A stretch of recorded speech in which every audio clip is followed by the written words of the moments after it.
me a god. They call me a god. They call me a god. They call me a god. Let's go. I'm about to go off like a weapon. Fuel to the top, gotta feel the tension. In my thoughts. Welcome back, everybody. Hit that like, hit that subscribe, comment down below. Exciting win. Sorry, I almost pulled my toe out right now. That was crazy. Exciting win by the Miami Dolphins. And just wanted to take a really quick moment to dive into what I think are three main things that if these can keep going, what we were saying in the offseason about Super Bowl contention, it's going to be something like that if these things happen. And there's one thing that I am really happy with myself because I judged it. I have a bunch of videos on it. I was saying it throughout the offseason, and it doesn't have to do with Tua. And here's the key here. I think number one, the key in what is going to make us a Super Bowl contender or not, I said it in the offseason. I said that Austin Jackson is just like Tua. He has had the same type of career where he had a tremendous amount of ability, but the coaching did not seem to get his play right. And I said in the offseason that him coming in and looking the way he looked and how he's playing and the confidence that he seems to have and how much bigger he looks, he doesn't look chunky, he looks fit. I was saying the whole offseason that he was going to be the starting right tackle and that he was going to do great. He was going to do okay. That's what I said, I think. I said he was going to be serviceable. And if you look at this game, Austin Jackson was going up against Joey Bosa and Khalil Mack in this game. And if you look throughout the entire game, he was doing really good. Just like I said, and I had so many people in the comments saying that they were, no, Austin Jackson sucks. No, Liam Eichenberg is terrible, and I don't think there's any salvaging on that pick. But Austin Jackson, I was like, he has some potential if he just gets certain things right, because he's quick, he's agile, he's the perfect type of right tackle. I can see why they drafted him. But again, if you go back to my other videos, I was saying that when he came out in the draft, they were saying that he needed a good 2-3 years to develop before he could be a starting right tackle, and they shoved him in there right off the bat, just like Tua.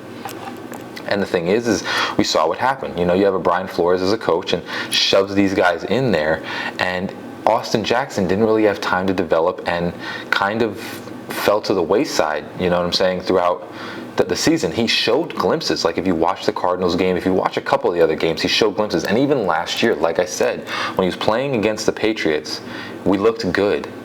He just got injured, and then he just couldn't come back. You know, high ankle sprain is a really hard thing to come back from. So him coming into this game, he looked really good. He understood the shifts. He understood who to get, which defensive lineman to attack. And what I'm thinking is, well, first off, I was right. I don't like doing that very much, but I was going the whole offseason saying that Austin Jackson could be a serviceable right tackle, and he looks like he could be good there. So if he can keep continuing this, it's going to make a huge difference on this team, because now we have Austin Jackson and Robert Hunt. Connor Williams needs to work on his snaps, but other than that, you know, he was a good pass blocker yesterday. And then you have, obviously, Isaiah Wynn that's coming into the own.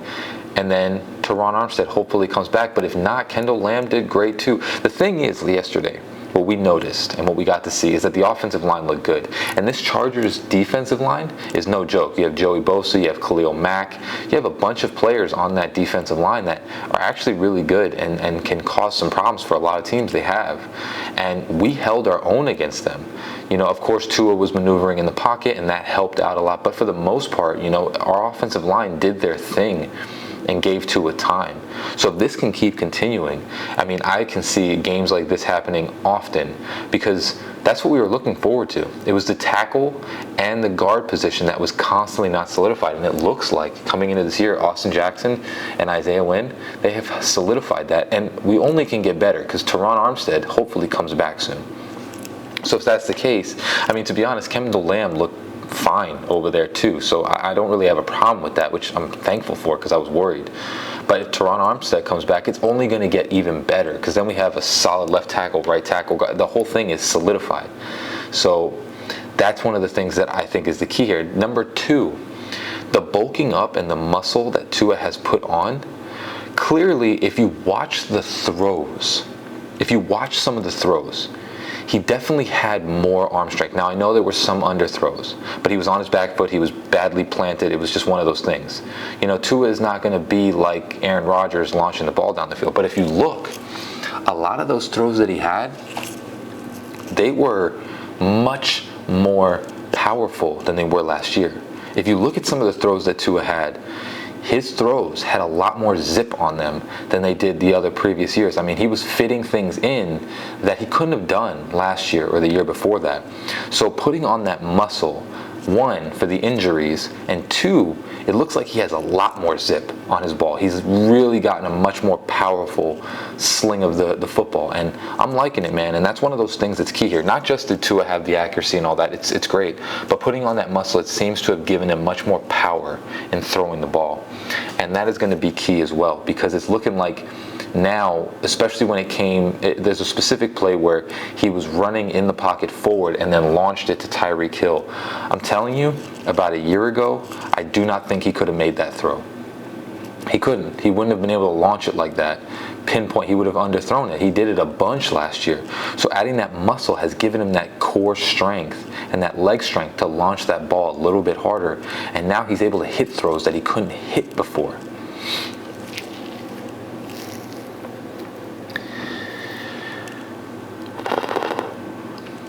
And the third thing, obviously the defense was not great, but they were not great against one thing. The rush defense was horrid. I will give you that. But the pass, I mean, that's something that we have to look forward to. So now what we have to consider is we have to come up with more packages that will allow our team to stop the run, maybe a little bit more blitzing. But if you look at the pass, or when Justin Herbert was trying to pass the ball, it was very difficult for him to do that. If you watch it, if you really watch it, he didn't pass the ball very much. And when he did, I think he only had like 200 yards passing. They really did a number on him passing the ball. And for the most part, it was a couple of, running back plays where he threw it to like Austin Eckler or something like that got him a bunch of yardage too. You know, the typical Justin Herbert thing. Everybody wants to talk all this stuff about Justin Herbert, but honestly, he checks down more than most quarterbacks. The passing defense was good. Now we just have to shore up the rush defense, because that was horrid. I don't know if it was the offensive line or whatever it was, but that was one key here that I'm going to say really has to get shored up, because I was worried about that after this game. I mean, we let up so many runs, but the passing defense, especially because Jalen Ramsey is going to come back mid-year, that looked pretty good to me. Now, David Long was struggling a little bit. That's not something that I foresaw. I thought David Long was going to be pretty good in this defense, but again, it's the first game. We still have to see, how we build it up. It's first game, new defense, all of that stuff. So I think we need to give it a little bit of time. But those three keys here, if we can upgrade and keep these things the same, I think this Dolphins team is killer, especially the Austin Jackson thing. I told everyone, and I had a feeling that he was going to come in and do what he was supposed to do. Players like that tend to take a little bit longer. They're not supposed to be put in the limelight right away, and that's what happens. Amazing game yesterday. It was awesome. Comment down below. Let me know what you think. Love you guys. Fins up, baby. Peace. Have a great rest of your day.